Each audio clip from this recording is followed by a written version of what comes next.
มาลองลิ้นเกมกับคอมงบ 10,990,000 กีบหรือ 16,500 บาทท่านใดต้องการเบิ่งสเปคแบบละเอียดให้เข้าไปเบิ่งทางเพจและ TikTok ของเราได้เลยพอทางเขาจะเขียนแบบละเอียดไว้ทางเพจและอธิบายแบบละเอียดไว้ทาง TikTok แล้วเพจชื่อว่า Mr.Boss จำหน่ายคอมพิวเตอร์และ TikTok ชื่อว่า Mr.Boss 584ราคาเต็มของคอมเครื่องนี้ 11,990,000 กีบแต่ทางห้านเขาได้จัดโปรโมชั่นลดเหลือ 10,990,000 กีบหรือ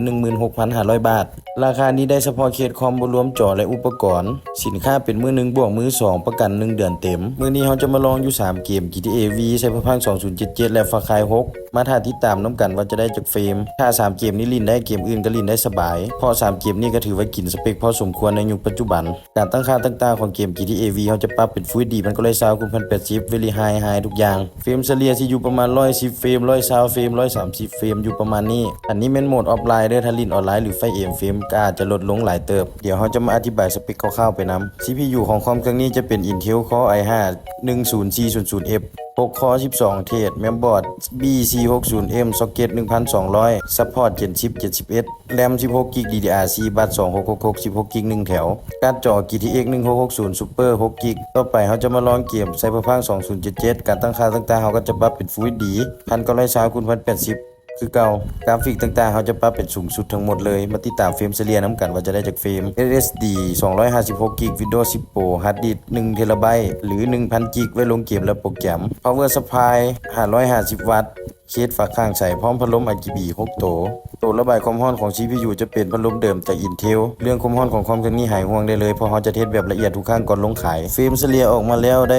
80-90 เฟรมถือว่าลิ้นได้สบายเลยซื้อไปลิ้นคู่กับจอ 75Hz 544Hz พอดีงามต่อไปเขาจะมาลองเกม Far Cry 6และทางห้านเขายังรับจัดสเปคคอมตามงบลูกค้าสามารถจัดให้ได้พร้อมจอหรือว่าดักได้เฉพาะเคสเขาก็จัดให้ได้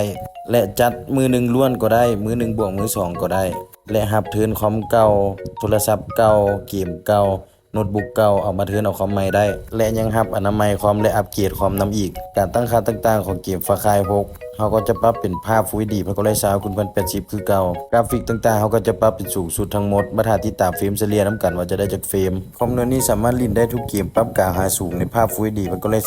1080ท่านใดสนใจสามารถติดต่อหาเพจ Mr.Boss จำหน่ายคอมพิวเตอร์หรือเบอร์ WhatsApp 58492042ภายในนครหลวงเขาสามารถจัดส่งให้ได้ถึงทีหรือสามารถเข้ามาลองลิ้นตัวจริงได้และลูกค้าตั้งแขงเขาก็สามารถฝากขนส่งให้ได้ทั่วประเทศเช่นกันและเขามีอุปกรณ์เกมมิ่งของคอมขายแยกพร้อมเฟรมเฉลี่ยออกมาแล้วได้70-80 เฟรมถือว่าลิ้นได้สบายเลยถ้า3เกมนี้ลิ้นได้เกมอื่นก็สบายซื้อไปลิ้นคู่กับจอ24นิ้ว27นิ้วพอดีงามสินค้าเขามีพร้อมส่งเดี๋ยวเจ้าแชทมาสอบถามได้เลยบ่ซื้อบ่ว่ากันขอเพียงแชทมาเขาก็ดีใจแล้ว